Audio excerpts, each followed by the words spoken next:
Oi, pessoal, sejam muito bem-vindos e muito bem-vindas a mais um episódio do Gente Saúde. Hoje eu tenho o privilégio de receber uma pessoa que eu já recebi antes, mas em outras condições, que foi no palco do Gente Gestão e Futuro, que é um dos nossos eventos da Pipo. O tema de hoje é um tema diferente, mas muito interessante, que é a experiência da pessoa colaboradora. E a jornada dela, a gente fala muito sobre a importância de ter clientes que advogam por uma marca, mas a importância de ter colaboradores que advogam por uma marca. E para isso a gente vai falar com a Flávia Porto. Muito bem-vinda ao Gente Saúde. Obrigada, Manu. Privilégio ter você aqui. E a gente sempre começa pelo mais importante, que é sobre você.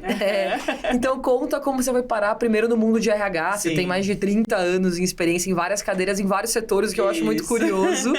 Mas conta, antes dos 30 anos, como você chegou lá e como foram esses 30 anos. Vamos lá. Eu gosto muito de contar essa história, porque, de alguma maneira, ela explica o porquê que eu sou tão fã da inclusão produtiva. Porque eu sou produto da inclusão produtiva. Eu cresci na periferia de São Paulo, no Campo Limpo, um bairro periférico e bastante vulnerável. Sou filha de imigrantes, né, que vieram do norte de Minas Gerais para trabalhar em São Paulo. Então, consecutivamente, me faltaram uma série de recursos para eu ter acesso ao que era carreira, ter acesso até quais eram os futuros possíveis para mim. Minhas referências eram muito limitadas ao que eu vivia ali. Mas a minha mãe, ela sempre me engajou, não só a mim e a minha irmã, em ações com a comunidade, em ONGs, em tudo que fosse curso gratuito que você pode imaginar, minha mãe me enfiava. Isso foi muito legal, porque a minha formação humana e profissional nasceu numa ONG. Então, através de uma ONG, o Centro Social Morro Velho, fica ali na região que eu vivi, eu tive acesso à profissionalização. Que legal. E aí, que foi interessante, que eu falo que foi o RH que me escolheu. Porque eu caí nas mãos, terminando meu programa, seria o equivalente a um programa de aprendizagem, como a gente tem hoje a Lei do Menor Aprendiz, mas não existia ainda com essa estrutura, com essa robustez, esse tipo de programa. Eu termino a minha qualificação e passo na seleção para trabalhar numa consultoria de RH, que hoje é a Companhia de Talentos, né? Foi lá na fundação da Companhia de Talentos. E mais interessante ainda é que a Sofia, que eu falo que ela foi a pessoa que olhou para mim com as lentes do futuro, com base no que eu não tinha e poderia ter, né? Eu acho que isso foi muito legal. Ela apostou em mim e eu aproveitei a oportunidade de trabalhar em recrutamento e seleção, os bastidores de recrutamento e seleção, para entender o que era carreira. E foi uma oportunidade fantástica, porque a maioria das pessoas que tem a minha origem, que vieram de bases menos privilegiadas ou que de famílias com poucos recursos e poucas informações sobre possíveis profissões, eu não tinha muita ideia do que... Eu não sabia que existia faculdade, já começa por aí. Como é que você vai sonhar com uma coisa que você não sabe que existe?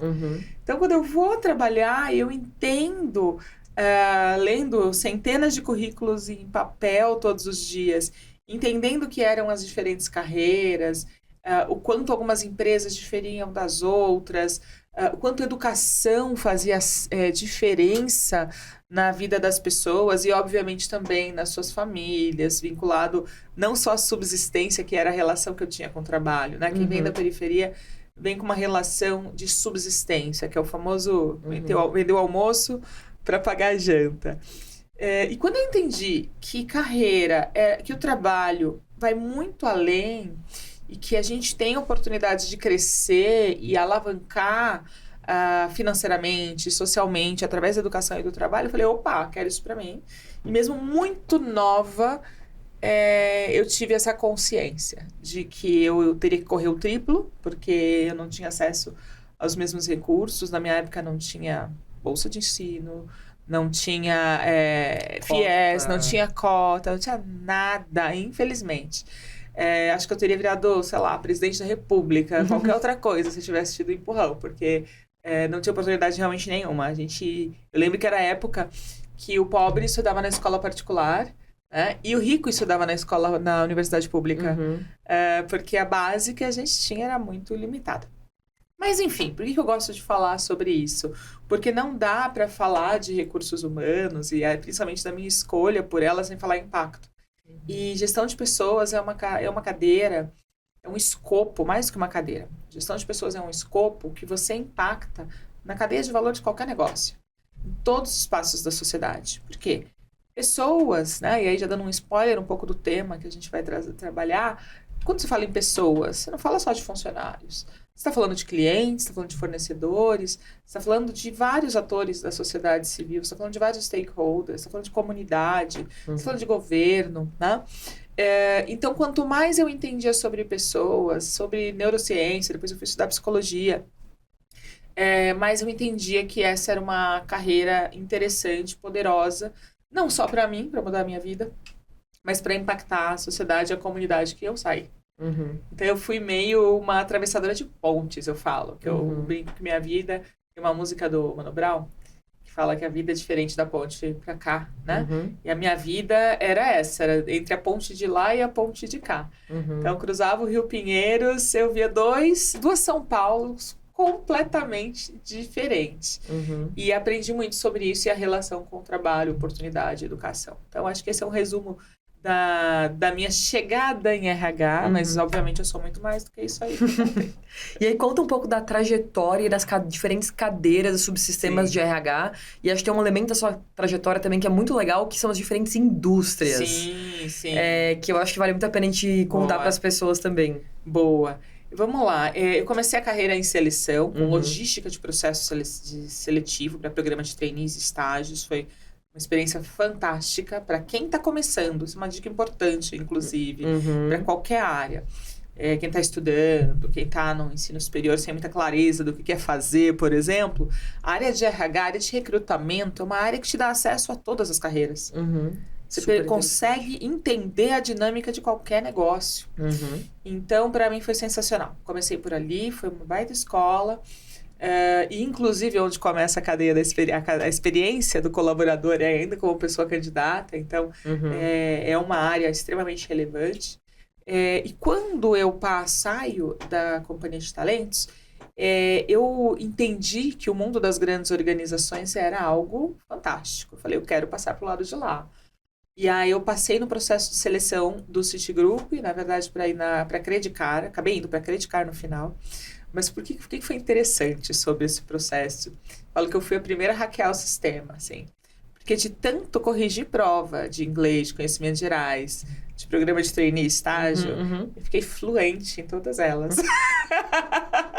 Talvez eu não falasse um A em inglês, entendeu? Um oi em inglês, mas eu sabia responder uma prova. Mas eu acho que isso é muito comum em pessoa de recrutamento e pessoa de vendas. Sim. Essas são as pessoas mais difíceis de você entrevistar, porque você vai hackeando o sistema mesmo. Né? Você entende o que as pessoas querem ouvir. O teu acesso a repertório é muito múltiplo, né? Então, eu entrei numa instituição financeira. No primeiro momento, eu queria me mandar para Redcar. Aí, uma pessoa muito querida, que foi, na época, o superintendente de lá, o Irélio, que ele, enfim, foi uma pessoa muito importante nessa época. Me deu um conselho de carreira, falou, menina, ao invés de ir para recrutamento, porque quando eu passei no processo, era para ir para recrutamento, vou fazer o diferente, vou te levar para uma área que você não estagiou ainda. Vou te levar para remuneração. Então, foi assim, completamente de forma aleatória, que eu trabalhei em remuneração. E foi, eu acho que uma das recomendações mais sábias que eu recebi, porque para mim, eu não seria profissional, não seria executiva de RH sem conhecer com profundidade qual é a relação entre os cargos, as estruturas, entre os mecanismos de remuneração, de recompensa, e a cultura, e o resultado, e a performance, porque está tudo interligado. Eu gosto de dizer que a área de remuneração é a área mais estratégica de recursos humanos. Todo mundo fala, o HR Business Partner, porque é gourmet. Não. Você quer de fato conhecer estratégia de negócio, você tem que trabalhar, conhecer minimamente o papel, o escopo, né, da área de remuneração. Então, foi uma passagem muito interessante. Foram 4 anos que me permitiram entender essa relação, né? Como é que você converte uma estratégia em cargo e como é que você converte cargo em recompensa, em remuneração, em incentivo, e cultura, e por aí vai, sem contar as relações sindicais, que no nosso país também tem um papel importante para a formação do profissional. de recursos humanos. Nesse momento eu saio, e quando eu saio da Credit Car, foi um divisor de águas importante, porque eu fui para consultoria. Mas eu fui para o mundo das grandes consultorias, eu fui para a Ernst Young, ainda na época que a gente chamava Big Five, quando existia Arthur Andersen. E fui ser generalista, foi meu primeiro papel generalista. Só que eu tinha pouca senioridade e maturidade para essa cadeira, minha percepção, né? Era muito nova em vários aspectos. E eu tive o aprendizado mais importante da minha carreira como BP, que a gente vai dizer, se você tiver problema de autoestima, não trabalhe em RH. Porque você vai ser amado e odiado com a mesma intensidade, 500 vezes por dia, pelas mesmas pessoas.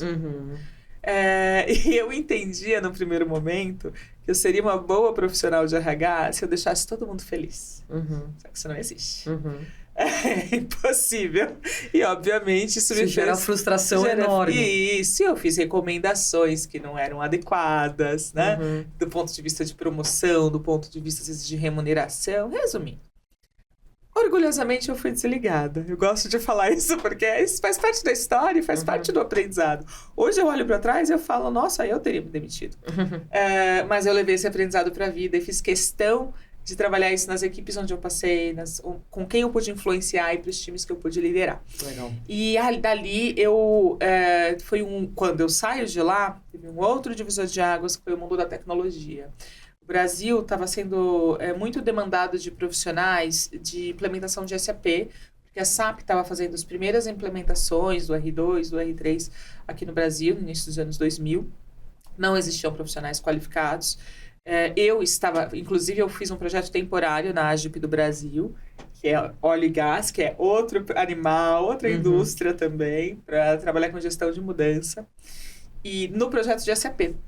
E criando esse relacionamento com a função de gestão de mudança de cultura, treinamento, comunicação, eu aumentei meu relacionamento dentro da indústria e me convidaram para ir para a Stefanini, que é uma das maiores empresas hoje, não só é uma empresa brasileira com presença mundial, onde eu, por 2 períodos diferentes, passei 3 anos no Brasil, depois eu fui para a Inglaterra e tive a oportunidade de trabalhar também de lá.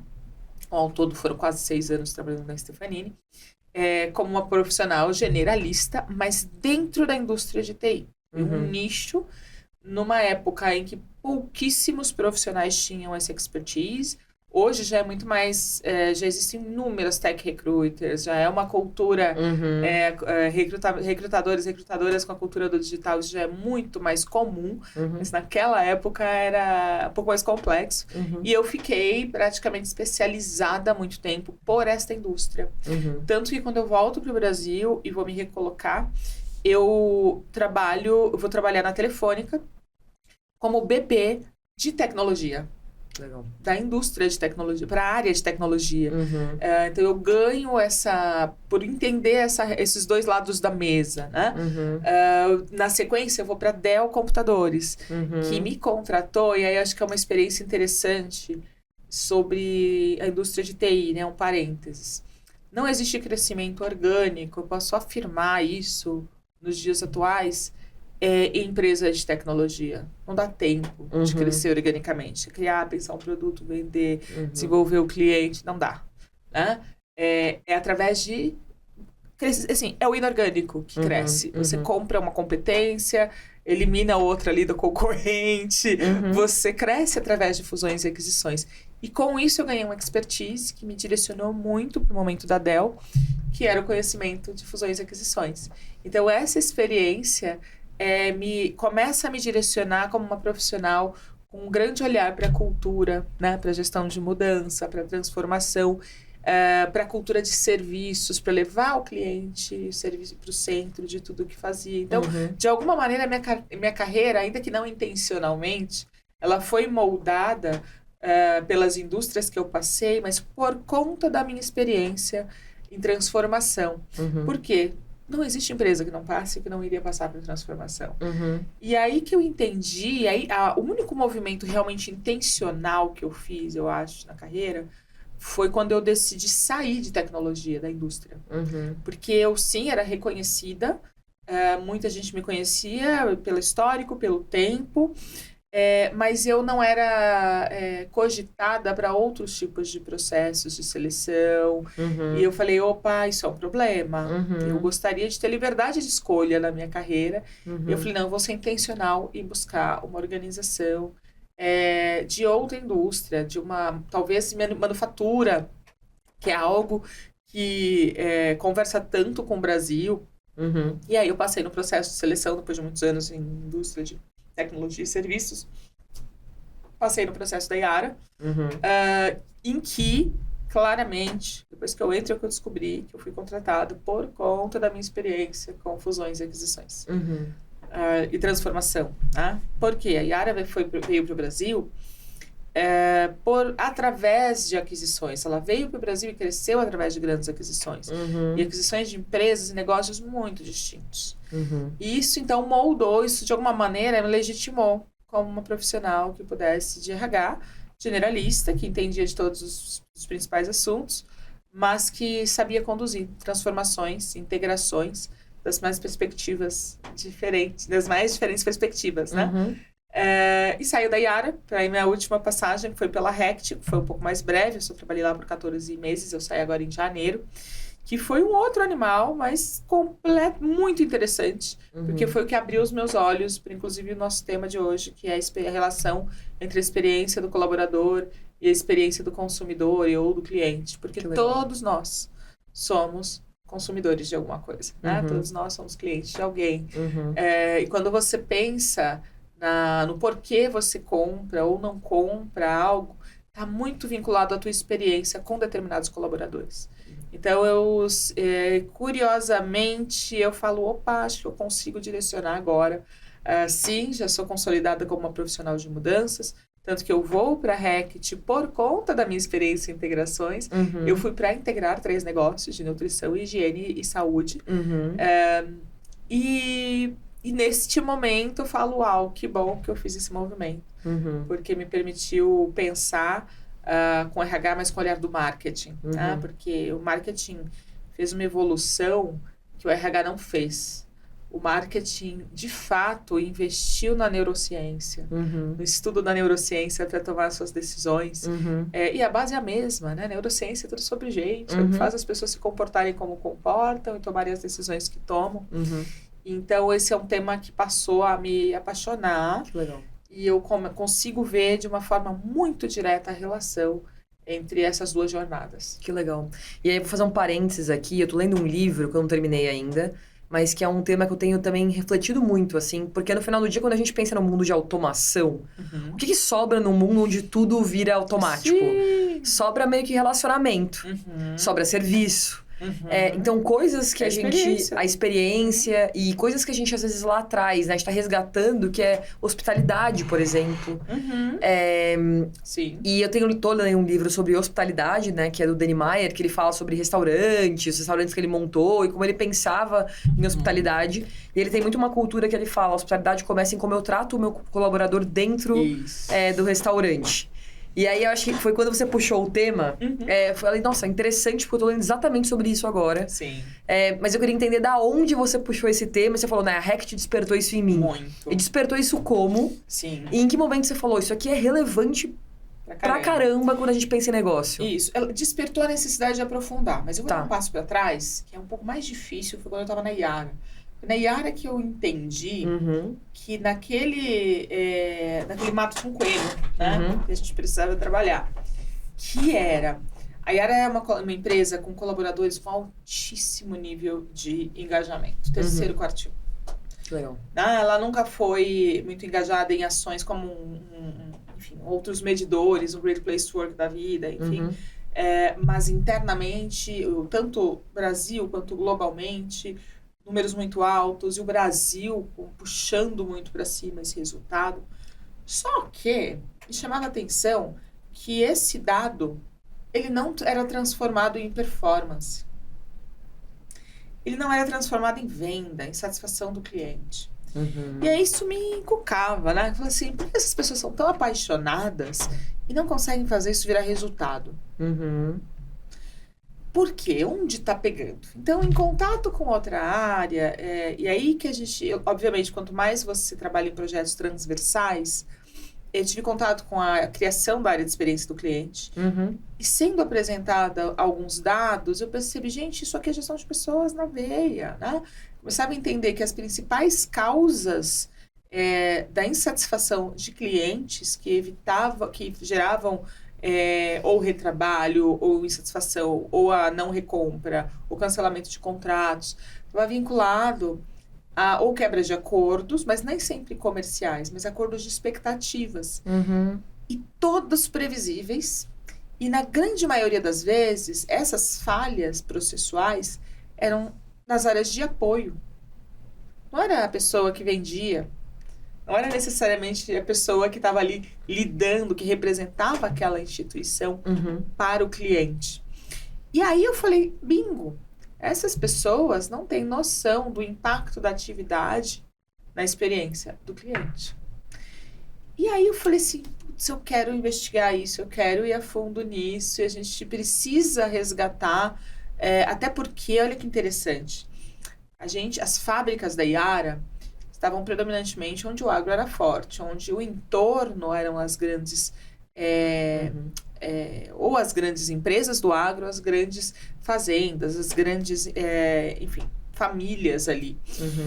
E eu tinha relatos de familiares, de funcionários que falavam, gente, eu não sei nem como vender o produto da Yara. Minha família quer comprar.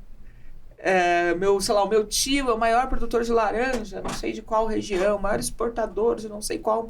Não consigo, não tenho acesso à informação internamente para vender a informação. Não quero desconto, não quero nada, eu só quero vender. Eu só quero falar do meu produto. Então, eu entendi ali que uma barreira importante era importante que todos os colaboradores, não importa qual o escopo, conheçam qual é a tua contribuição, direta ou indireta, para que o cliente fique satisfeito. E quando você fala, e a gente fez uma rodada dentro do projeto de transformação cultural, de falar com clareza para as pessoas e mapear. Olha, nesta jornada, nessa etapa da jornada do cliente, quais são as áreas que estão relacionadas, né? E a gente começou a descobrir várias áreas, até o RH. Então, se eu demorasse na contratação do operador na fábrica, o RH demorasse mais tempo que o comum para a safra, impacta a minha capacidade produtiva, que impacta a minha capacidade de entrega dentro da safra e que afeta negativamente a experiência daquele cliente. A gente começou a mapear e a gente descobriu que, de fato, todas as áreas tinham uma contribuição importante e que a gente precisava falar sobre isso com clareza e simplicidade. Porque as empresas, às vezes, costumam falar sobre negócio com uma... Parece que é outro idioma. Acho que tem um pouco também de quem que hoje é a alta liderança das empresas, da onde elas vieram. Isso, e da capacidade de se comunicar, às vezes, nos diferentes níveis das organizações. Exato. Né? Então, ali, apesar de ser o B2B, foi a primeira, porque ela não, assim, a venda direta era muito pouca, né, da Yara pro produtor. Aquilo me despertou um interesse, opa, aqui é um tema legal. E aí, quando eu recebo o convite para a Hackett... Posso só fazer um parênteses? Claro. Porque acho que tem um ponto interessante para quem está nos ouvindo aqui, que é a definição de engajamento. Sim. Que é como a gente... Porque você falou, engajamento sem performance também me deixou muito curiosa. Mas o que a gente está definindo como engajamento nesse contexto, que eu acho que é uma coisa que as pessoas podem ter curiosidade. Sim. Porque existem termômetros como o GPTW, coisas do tipo, mas... Se eu sou um RH, que potencialmente não vou ter acesso a esse tipo de verba, eu preciso olhar o que você define, Isso. né? Para mim, engajamento tá muito vinculado. Aí eu entender qual é a minha contribuição para esse trabalho, me orgulho disso. Legal. Me sinto parte, sinto pertencente. Legal. E sabendo da minha contribuição, eu vou entregar minimamente o combinado. É o mínimo do combinado. Legal. Tanto que o sintoma mais comum do desengajamento está muito vinculado ao quê? A baixa produtividade, a baixa performance. E aí é um outro capítulo, porque baixa performance nem sempre é falta da decisão de performar. Tô fazendo corpo mole. Não, tem N outros fatores e eu sinto falar que a maior parte do problema de baixa performance está na própria decisão que as organizações tomam, não os colaboradores que executam. Né? Mas é isso. Então, ali que eu tive essa percepção. Eu falei, preciso estudar sobre isso. E quando eu tive a oportunidade para bens de consumo, que aí que eu falo que foi o momento uau para mim, Quando eu descobri que a Hackett, ela, de alguma maneira, o portfólio dela era tão grande que ela está em aproximadamente, ela está em transformação agora, em 90% dos lares brasileiros. Falei, putz, quero estar nessa empresa. Porque estar com liderar recursos humanos numa empresa em que a velocidade, a agilidade vai direto para a gôndola, vai direto para a casa das pessoas no dia seguinte, falando com as pessoas diretamente, isso é muito poderoso para impacto. Né? Por exemplo, quando dengue, né? A Hackett fez um trabalho super legal na última campanha social, de disponibilização. Às vezes você tomar decisões do ponto de vista logístico, do ponto de vista de preço, para disponibilizar um produto que combate a dengue de uma forma estruturada num país, e colocando muitas vezes o resultado financeiro em detrimento, né? Isso pode ser muito corajoso, muito interessante. Então, o tempo inteiro, a área dialoga, né? A empresa dialoga com o consumidor, e as decisões de pessoas impactam nas decisões de quem está pensando no produto, e de quem está vendendo aquele produto, e de quem está representando aquele produto. Então, isso, quando penso em temas como diversidade e inclusão, por exemplo, isso é um dos temas que mais me chamaram a atenção. Imagina só o poder pelo marketing, que a gente sabe que existe a representatividade, de você dialogar com pessoas diferentes para pessoas diferentes. Isso é incrível. Então, foi ali que eu falei, não, preciso entender mais sobre o ciclo, a experiência do consumidor, a experiência do cliente, como as decisões de consumo são tomadas. E o legal é que dentro de casa, quando você trabalha numa empresa de bens de consumo, todo mundo é consumidor. Então, é muito mais rápido o pensamento. Fala, poxa, o que eu penso sobre esse produto? O que me faria usar? O que não me faria usar? O que faria ele melhor? Então, quanto mais você tiver uma demografia interna que dialoga rapidamente com essa demografia externa, melhor para os negócios, né? De uma forma geral. Que legal. Então, daí que eu tirei tudo isso. Que legal. Não, eu acho que é um tema super interessante e pouco falado, assim. Sim. E eu acho que essa dicotomia que você trouxe de, eventualmente, ter lugares que têm engajamento, mas não tem performance, o que é muito contraintuitivo, é muito interessante. No sentido de que, qual que é o papel da organização em tentar reverter esse quadro e quais são as alavancas que a gente tem. Sim. E acho que o case que você trouxe da Yara é interessante no sentido de que as pessoas pareciam amar trabalhar lá, mas não necessariamente elas entendiam exatamente o que elas faziam ou como elas poderiam comunicar aquilo e contribuir. Isso, exato. Isso é muito comum. Isso é muito comum. Sabe que eu tenho um caso interessante, quando eu trabalhei na Telefônica. Lá atrás, esqueci de falar da Telefônica. Mais uma lá, outra empresa diferente. A Telefônica teve uma crise, uma informação pública, não estou falando de nenhuma informação sensível. Teve um apagão da telefonia no início dos anos 2000, aqui em São Paulo, ficou um dia desse, sem internet, e a Telefônica foi proibida de vender. O Speed pagou uma multa, ficou um ano lá sem vender e tal. Um caos. E trouxeram E aí o que acontece? Dali, as pessoas, sério, tinham tanta vergonha de falar que trabalhavam lá. Curioso. As pessoas escondiam crachá na hora do almoço. Que curioso. Pensavam no metrô Por quê? Porque você ia apanhar, né? A gente, em RH, eu lembro que eu atendi a área de TI e de telecom, enfim, e era a época que a força de trabalho era toda interna, não era terceirizada, então tive um problema, uma crise, as pessoas se aposentando e não tinha mão de obra, e toda a infraestrutura ainda da empresa pública, a tecnologia chegando, mas a infra não acompanhava, um caos, né? Um caos. E aí, com isso, o que foi feito? A empresa fez um programa na área de recursos humanos, aí junto com as áreas de comunicação, mas um programa muito bonito, em que criava um ombudsman interno, né? Para que o colaborador fosse embaixador da marca. E ele se visse como um responsável por resolver aqueles problemas de crise. Sei lá, cada 10 pessoas que você falasse na rua que eram usuárias da Telefônica, na época, provavelmente iam falar, horrível, não quero, mas não tenho para onde ir, não tem concorrência, né? E aí a gente falou, não, vamos reverter. Então a gente fez a gente criou um canal interno, em que as pessoas ligavam ou logavam, Uhum. e quando indicavam seus familiares, seus vizinhos, seus amigos, não indicavam para comprar, mas para resolver problemas, Uhum. tinham um atendimento diferenciado, mais rápido. E aquilo dava um sentimento de pertencimento, de uau, eu sou o máximo, eu sou super-herói, sou uma super-heroína, resolvi o problema do meu amigo, resolvi o problema do meu vizinho. Que legal. Isso fazia com que as pessoas de fato sentissem orgulho e resolvessem. E aí sim, isso se converte em performance. Que legal. Então, acho que esse é um case legal que eu gosto de lembrar. Então, não dá para desconectar. Principalmente, assim, principalmente quando você fala em produtos e serviços que vão direto para o consumidor ou para o cliente, mas no B2B também. E onde pega, na maioria das vezes, é processo. Uhum.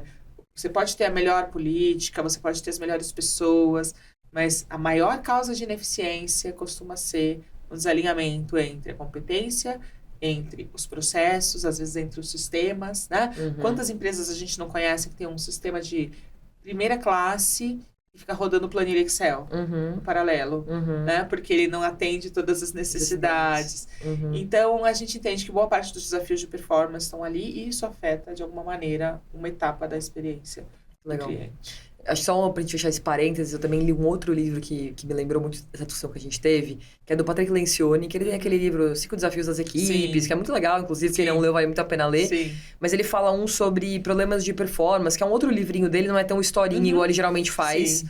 Mas ele fala uma coisa muito interessante, que o sonho de vários homens nascidos em alguma geração ali, década de 80, década de 70, era trabalhar em algum momento como engenheiro de carro. Uhum. Então eu sonhava assim, eu quero ser engenheiro de Ferrari, então eu quero pensar nos modelos da Ferrari. E aí ele começa a ver que as pessoas que foram para essa carreira se frustraram tremendamente. Uhum. E aí ele começa a entender por quê. E aí ele fala, primeiro, quanto tempo demora o design de um carro até aquele carro para produção? Sei lá, demora 10 anos. Uhum. Segundo, quando você vai fazer o design de um carro, você passa a fazer, por exemplo, o design do farol do carro. Uhum. Então você tá...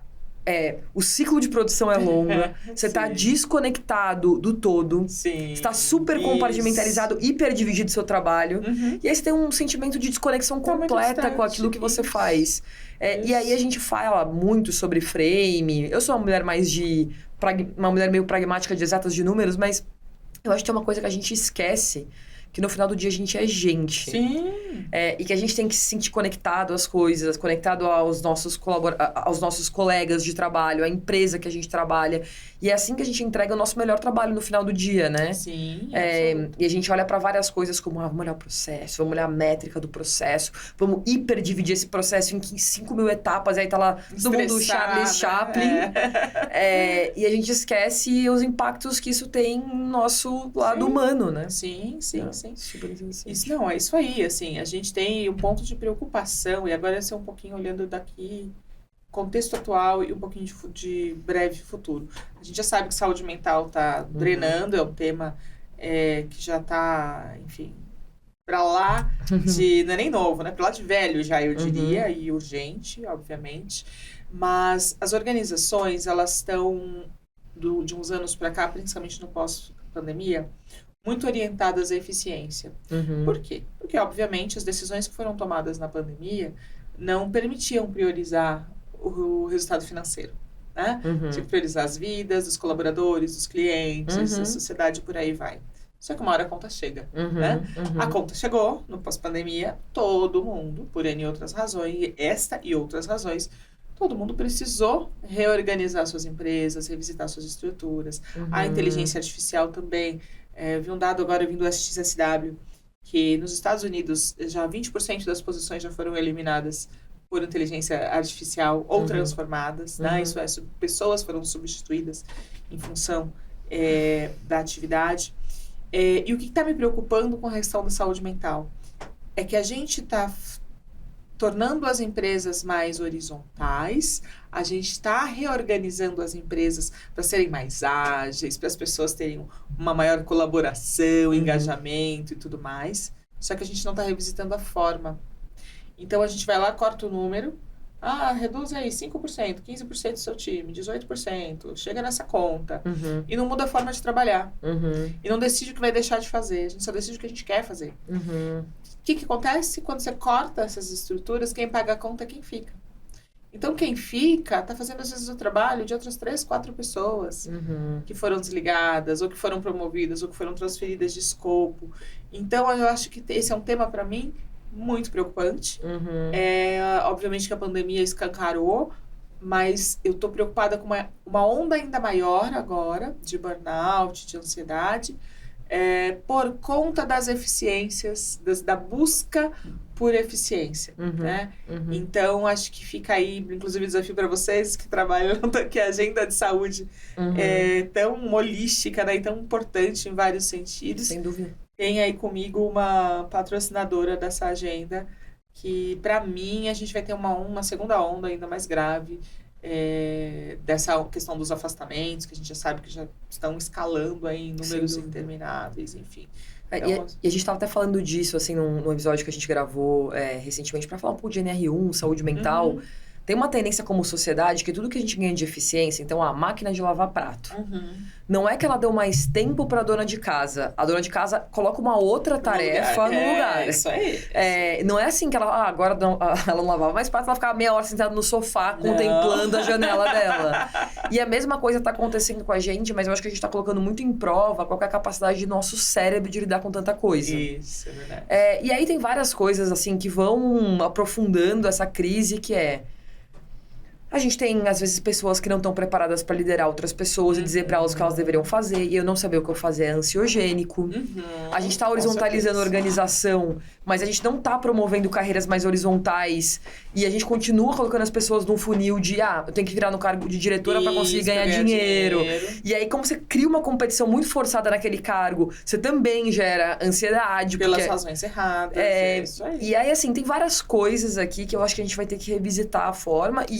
E o componente de inteligência artificial, apesar de eu ser uma entusiasta, uma empreendedora de tecnologia, ele também pode ser muito ansiogênico. Claro. Porque ele, de certa maneira, vai ser a lavadora de louça.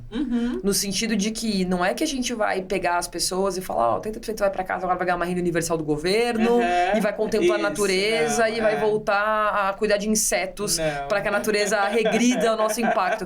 Não, as pessoas vão fazer mais. Mais rápido, vão ser mais supervisionadas. Então, como que a gente vai conseguir lidar com tudo isso é um grande... E aí, X. E é a história do cachorro correndo atrás do rabo. E aí isso vai impacta obviamente na experiência do colaborador, que impacta na experiência do cliente, que cada vez mais quer algo personalizado. Sem dúvida. Que não aceita mais aquele trabalho, aquela coisa igual para todo mundo. Que quer rapidez. Que quer personificação, que quer hospitalidade, que quer gentileza. Exato. Só que como é que você vai esperar isso só da inteligência artificial? Né? Sem dúvida. Então, acho que são tempos... Eu falo, apesar de tempos difíceis, eu falo que é um bom tempo para estar vivo como profissional de RH, porque você está repensando. É a primeira vez, acho que na história, que o ser humano está colaborando com outra espécie para o trabalho. E essa espécie é inteligência artificial. Então, acho que é um bom tempo para estar vivo e repensar em tudo isso, mas a gente precisa de ajuda de médico, psiquiatra, psicólogo, de abraço, natureza, tudo isso. A gente precisa conversar sobre isso também, né? E precisamos ter essas conversas dentro das empresas, normatizar, fora delas. Acho que isso é muito importante. Eu espero que isso sirva como convite. Mas uma coisa que eu queria muito, assim, pensando conectar um pouco na parte mais prática, que eu sou um RH e potencialmente eu quero revisitar um pouco a jornada do meu colaborador, a experiência do meu colaborador. Como você, Flávia, meio que pensa sobre isso? E se eu quisesse falar assim, eu quero pensar nessa jornada para ela gerar engajamento e o engajamento gerar resultado. Dar um pouco de contexto de como você pensa, acho que ajuda. Para mim, a primeira coisa, todo RH, não importa o que eu faça, eu preciso conhecer o processo do meu cliente. Preciso entender duas coisas. Como a empresa ganha e perde dinheiro, ganha e perde valor. Todo mundo, não importa se eu trabalho numa fábrica, se eu limpo o chão ou se eu sou executivo. Todo mundo tem que entender isso da forma mais simples possível. De forma que uma criança possa entender. Começar do RH. Então, RH, sei lá, tem que procurar. É uma empresa de comércio, vai vender. Junto com o vendedor. Empresa de produção, vai produzir. Você é um restaurante, vai fritar batata lá, vai fazer junto. E você acompanhar ter o mais perto possível dessa experiência, conhecer essa demografia para que você lidera, porque a gente tende a colocar todo mundo num balaião só, ou no máximo falar, isso aqui é a galera da fábrica, essa é a galera de vendas, a galera de escritório. Não dá colocar pessoas só nessas caixinhas. Então, acho que conhecer, né, botar o sapato do colaborador, dos diferentes colaboradores, é importante para essa jornada. A experiência de troca de papéis dentro do RH é importante. Por quê? Hoje, como todo mundo é muito segmentado, a gente tem pouca visão sistêmica sobre que impacto uma seleção ruim tem no desenvolvimento, tem na remuneração, tem na relação trabalhista, o desenvolvimento da liderança. A gente não consegue... e está tudo interligado, né? Sem dúvida. Então, eu acredito que conhecer essa jornada do cliente, da empresa, quais são os desafios dessa organização, acompanhar com base nisso, fazer um job rotation dentro do RH, seja por projeto, seja por um tempo específico, isso te dá visões diferentes sobre a jornada inteira. Legal. Né? Até que chega o ponto em que o colaborador é o advogado da marca. Porque você conhece aquilo com tanta profundidade, o impacto que você faz, que você fala, poxa, eu quero consumir esse produto, eu recomendo essa empresa. E o contrário, quem é consumidor fala, eu quero trabalhar nessa empresa, deve ser muito legal, ela me passa uma imagem de confiabilidade, me passa uma imagem de segurança.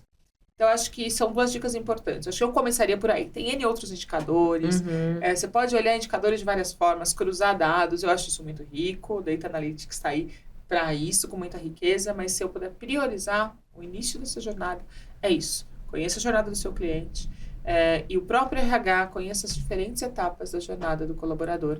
E lembre, acho que o RH tem um privilégio maravilhoso, que é poder vestir chapéus diferentes. Você pode vestir o chapéu do colaborador, do candidato, da pessoa candidata, da pessoa colaboradora, da liderança, do próprio RH. Né? E cada um tem uma experiência diferente que impacta. Então, porque todo RH também é um funcionário. Então, quando você brinca com esses papéis, você usa esse aprendizado para, de alguma maneira, transformar isso em performance. Legal. E aí, acho que tem um outro ponto também que eu vejo muito, vestindo aqui um pouco do chapéu do RH e falando até um pouco dos feedbacks que a gente recebe, que é... entendi que isso é muito importante, consigo me conectar com isso, mas como advogo sobre isso dentro de casa. E aí, assim, a gente vive de novo, né, num mundo onde as pessoas querem muitos indicadores e muitas pesquisas. Sim. E a gente tem essas referências essa literatura, ela existe, ela tá aqui. Mas qual que é uma outra maneira de fazer isso? Eu vou tentar traçar um paralelo com a minha questão com diversidade, né? Eu sou uma mulher assumidamente lésbica, etc. E me chama muito para falar sobre diversidade e inclusão dentro das empresas. Sim. E no começo eu sempre abria minha apresentação com um slide que trazia indicadores da McKinsey, e a galera adorava.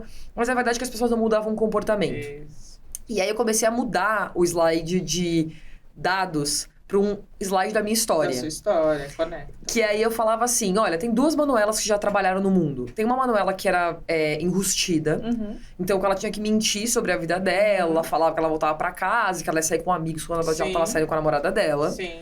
E essa Manuela performava talvez 50% do que ela realmente era dentro do ambiente de trabalho. Sim, a energia dela também é outro lugar. A energia dela estava em outro lugar, ela ficava preocupada com o que as pessoas iam achar dela, etc. E existia uma outra Manuela, que é a Manuela que conseguiu ser ela mesma, e que, mais do que ser ela mesma, começou a ver outras pessoas parecidas com ela dentro do ambiente de trabalho, que inspiravam ela de jeitos distintos. Sim, sim. E assim, eu vou contar a história da Manuela e da Manuela B. Qual Manuela teve mais sucesso profissional? Né? E aí, eu vejo na experiência do colaborador um pouco, e acho que a gente esquece da importância das histórias pro ser humano, né? É isso aí. E aí eu queria até um pouco te ouvir, assim, em relação a isso. Se eu sou um RH, eu tenho colaboradores desengajados, eventualmente, a performance tá ruim, eu quero ter uma conversa mais de performance de maneira mais estruturada com a minha liderança, porque eles estão me cobrando por isso. Quais são as histórias ou os fatos que eu posso trazer para a mesa para conseguir articular isso? Sim. Eu acho que é muito importante trazer a humanidade para essa conversa. A gente coloca muito a performance pela performance nas conversas. Olha lá a métrica e eu tenho uma conversa por ano com a pessoa, no máximo 2. No início do ano eu falo, isso que eu espero de você, essa é a sua meta, e volto no final para falar deu certo ou deu errado. E depois não revisito mais aquilo em nenhum momento. Eu acho que quando você humaniza essa relação ao longo do caminho, e inclusive entende o que tem por trás da baixa performance, e você coloca que, para mim, o principal papel da liderança é eliminar a barreira. A liderança, a equipe, eu fico extremamente frustrada comigo quando uma pessoa da minha equipe não performa. Porque eu me senti insuficiente no processo de eliminar a barreira necessária. Meu papel é eliminar a barreira para que as pessoas performem, né? Então, eu acho que um papel importante é esse, trazer a humanização para essa conversa, é entender que, e principalmente falar que, olha, performance é uma combinação de fatores, a performance da organização não depende apenas de você. Eu acho que saber disso, você tira um peso tão gigante das costas, né? E você sai de um status de defesa. E aí é ruim quando o colaborador ele entra num modo em que parece que o empregador, a liderança é inimigo, inimiga da pessoa. Fala, eu tenho que estar aqui me justificando, me provando, né? Então eu acho que sim, trazer a humanização para essa conversa, eu acho que também tem que trazer a performance, reforçar que a performance ela é feita de muitos elementos, e não só a escolha individual, a decisão de performar ou não, e colocar à disposição e reconhecer o papel da liderança, a importância do papel da liderança em eliminar as barreiras, de fato eliminá-las. Legal. Né? Senão, a barreira é você, liderança, né? Essa é a notícia que eu tenho. Eu acho que esse é um caminho que eu gosto de estruturar. Eu gosto muito dessa ideia e da questão de a gente introduzir uma humanização numa conversa que parece que não é humana, né? De certa maneira. Não, e falar sobre o erro, não para incentivar o erro, mas para incentivar o aprendizado, né? E lembrar que a gente é humano igual. Eu comecei aqui essa nossa conversa falando com muito orgulho de quando eu fui demitida, né? Eu falo, o que eu aprendi? Né? Poxa, eu fiz decisões erradas, eu tomei, aprendi pra caramba na minha vida com essa experiência. Que bom que eu aprendi com ela. Então, quando você tem conversas em que você normatiza a possibilidade do erro, né? E buscando um aprendizado e evolução, eu acho que você entende que você tem na sua liderança uma parceria e não um algoz. Legal. E aí eu queria ir pro último, acho que, elemento ali, então a gente entendeu aqui, né? Recapitulando um pouco. A gente falou sobre engajamento, a gente falou da importância do engajamento, a gente trouxe histórias de engajamento e performance, talvez como coisas distintas, a gente falou um pouco sobre como a gente pode levar essas conversas para dentro. E acho que tem uma outra parte muito importante que você tocou muito agora, que é a liderança. E o papel dela, dessas conversas o papel da sua liderança na experiência do colaborador no final do dia, né? Sim. Acho que tem até umas estatísticas que eu já vi que, sei lá, 70% das pessoas que pedem demissão por causa do líder que elas estão tendo dentro da empresa.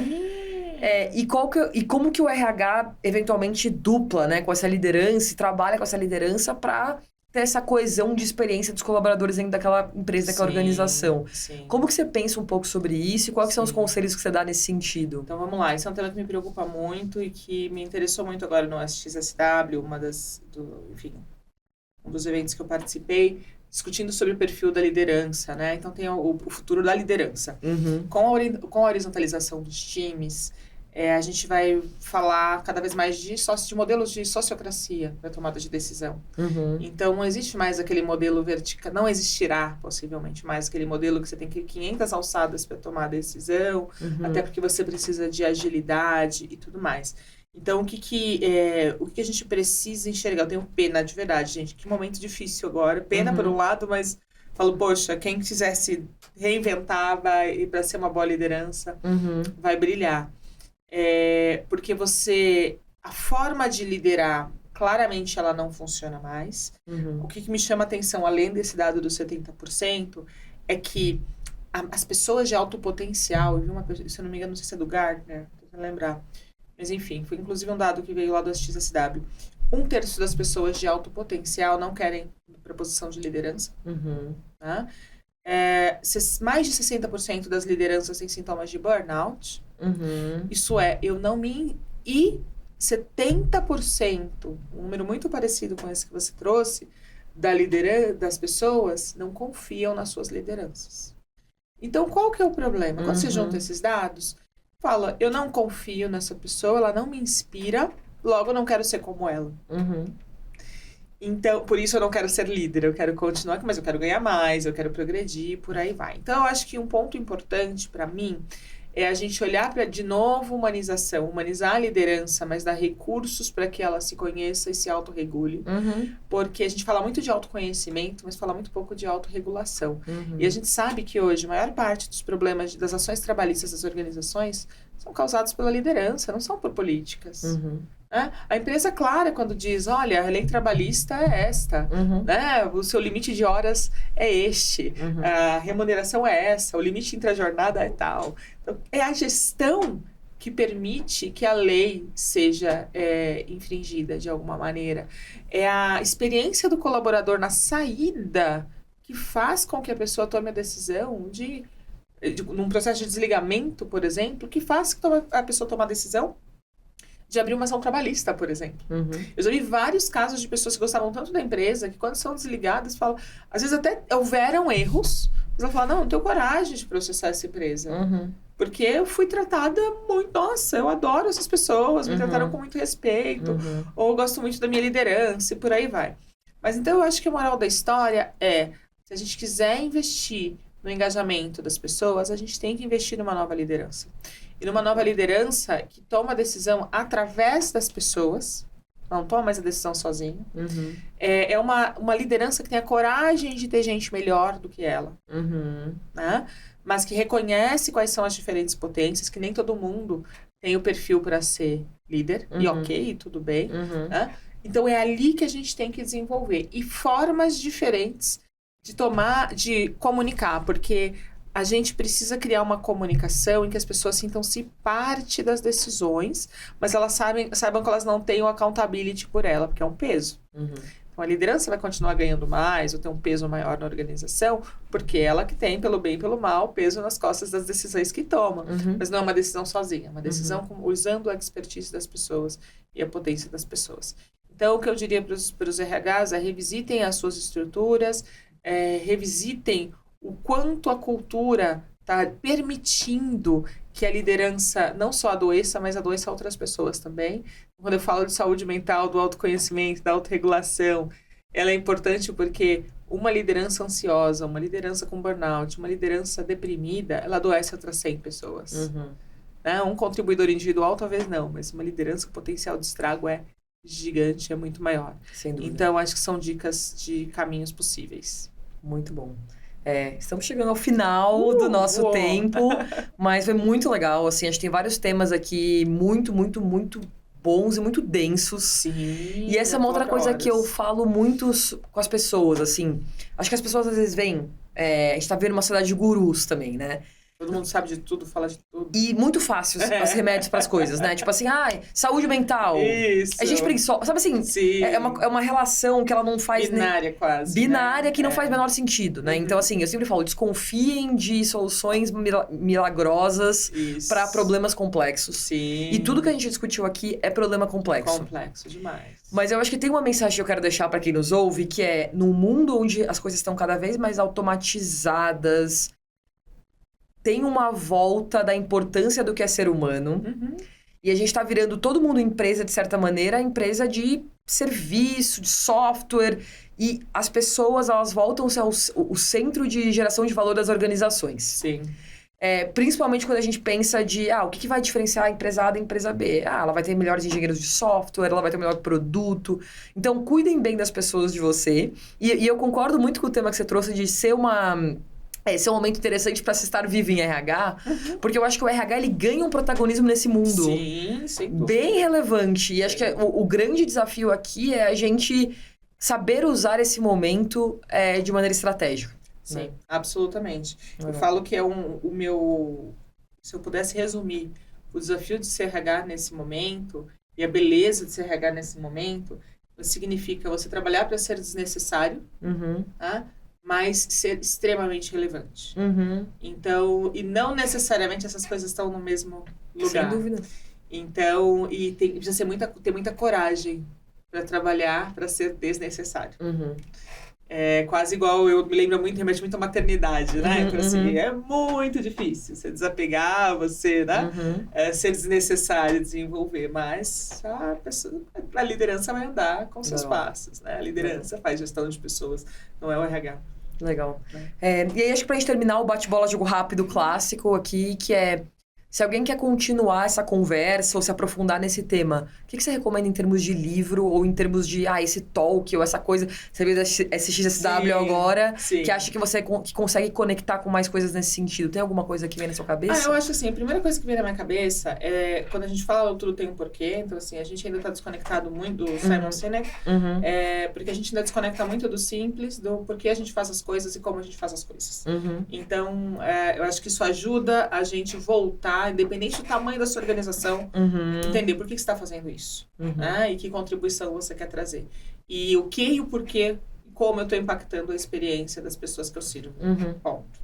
Legal. E aí, assim, a última coisa que eu sempre peço é, se tem alguém para as pessoas seguirem, que você acha que traz conversas relevantes, aí pode ser tanto do lado de cá do Equador, ou do lado de lá do Equador, que a gente estava falando disso antes de entrar também, mas pessoas que puxam conversas e que fazem provocações no sentido de eu, como profissional de RH, vou aprender mais e vou pensar mais sobre isso. Tem alguém que você pensa na sua cabeça? Eu acho que tem uma pessoa que, pra já, assim, que eu conheci pessoalmente agora no SXSW e que aumentou muito meu interesse, que é um futurista chamado o Ian Beecraft, né? Tá. Não só porque ele não traz a inteligência artificial como um terror, né, mas como parte da vida, mas ele traz como um elemento qualquer cultura precisa se transformar, passa pelos elementos da liderança, sobre como as decisões são tomadas. Então tem TED dele, tem palestras legais no YouTube que dá para acompanhar. Ele se tornou uma referência para mim. Nossa. Legal. E o último conselho para quem está nos ouvindo, nos assistindo, profissionais de RH, o que você queria deixar últimas palavras aqui? Um abraço, muita terapia. Porque não é fácil. Esse é para quem é de RH e para quem não é também, viu? Abraço, terapia e esperança, se eu puder adicionar alguma coisa. Porque, gente, é difícil, não. Você quer ser amado? Pensa bem, você tem a necessidade de se sentir... Ser amado todo mundo quer. Mas você tem a necessidade de se sentir amado o dia inteiro. É difícil. Talvez não seja o melhor momento. Não, muito bom. E assim, Flávia, eu queria te agradecer demais, em nome do Gente Saúde, em nome da Pipo, no meu nome, assim, foi muito legal bater esse papo com você. Acho que é uma conversa super necessária.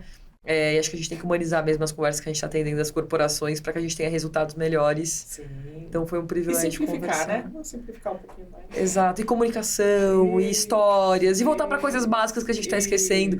Por isso eu gosto muito também de neurociência, acho que é um tema muito bom que você trouxe. Então, o RH, acho que a gente precisa evoluir na agenda de neurociência. É uma parceria importante. Legal. Então, pessoal, quem está nos ouvindo, queria agradecer. Se você gostou dessa conversa, compartilha, curte, envia para os amigos, para os colegas. É super importante ter vocês participando aqui. E até o próximo Gente Saúde. Nos vemos em breve.